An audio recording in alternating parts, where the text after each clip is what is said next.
It was a split-second decision that got Shepard killed at the start of Mass Effect 2. But what if Shepard hadn't actually died? What effect would that have had on Shepard's crew, the Geth, and the eventual Reaper War that was still yet to come?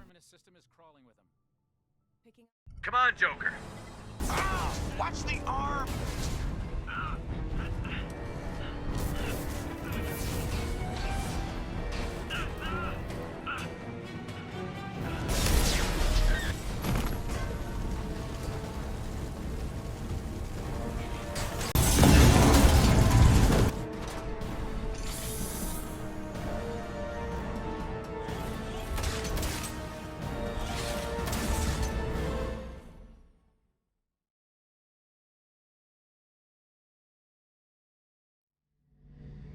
How'd you end up fighting mercenaries here on Omega? I trained to become a Spectre after the Normandy was destroyed, but it didn't work out. Too much politicking at the Citadel. Nobody was willing to... Commander Shepard would never have given up on the Reaper threat, so it's highly unlikely that Garrus would have ever left his squad. He would have never transformed himself into Archangel, and there would have been no war against the gangs on Omega. And I also don't find it believable that Garrus would have later abandoned that squad to return to the Citadel to undergo Spectre training. Without that training, he would have likely remained Shepard's subordinate for quite some time.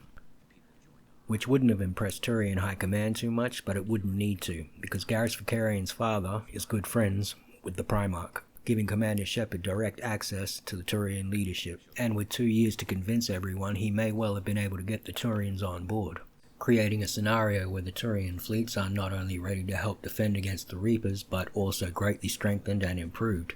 Also, the Blue Suns, Bloodpack and Eclipse are not weakened as they would have been after Garrus and Shepard's war on Omega. I would have followed you anywhere, Commander. I thought you were gone. You were more than our commander. Why didn't you try to contact me? Why? Whomever your Vermire survivor might have been, their career was catapulted forward with the death of Commander Shepard. They were quickly promoted, and Admiral Anderson would now start going to them in the same manner that he once went to you, as a commander. Much the same as Garrus, it's difficult to imagine them actually abandoning the crew in order to pursue their own career. This of course would mean that they were never on Horizon to begin with. It may also mean that they were never promoted to Spectre by Odina either, which could mean that when Cerberus attempts to assassinate the Council, that Ashley Williams isn't there to stop them. Tali had already fulfilled her obligation to the Normandy crew by helping to defeat Saren, and she made it clear that she was going to head back to the flotilla after that. I'm assuming that's where she was when the Normandy was taken down, and if that's the case, she would have likely continued on with her career.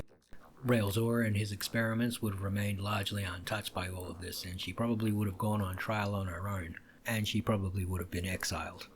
Legion, on the other hand, was only sent looking for Commander Shepard after Commander Shepard had disappeared, so Legion would likely have never shown himself, and the assumption from the rest of the galaxy was that there was no Geth heretics, they were simply Geth. Shadow Broker excluded, of course. When the time came to retake Rannoch, there would have been absolutely no need to side with the Geth, let alone actually have a conversation with one of them, so they would have likely been wiped out by the Quarians and whatever support they could muster from the Alliance. Keeping in mind that Commander Shepard would probably have never sided with Cerberus, and there would never have been an SR2 under his command. Without the death of Commander Shepard, Liara T'Soni has absolutely no incentive whatsoever to work with Cerberus, Arya T'Loak, or the Shadow Broker, meaning she can never be betrayed by him to begin with. She would certainly have never left Commander Shepard's side, that much is absolutely clear. Her role in this scenario, though, has to be left open to some degree, because Liara as a Prothean expert is an incredibly valuable tool to the Alliance, in a situation where Commander Shepard has continued to push for the Reaper threat to be acknowledged and now has the support of the Turian fleets. But because it was the Shadow Broker's resources that led Liara to the cipher on the Hanar homeworld of Khaje, that led her to the Mars archives, we would have likely never found the Crucible. But this also places Cerberus at a disadvantage, because there is a data pad on the Mars archives which reveals that Dr. Ava Corey only arrived at the station when Liara did.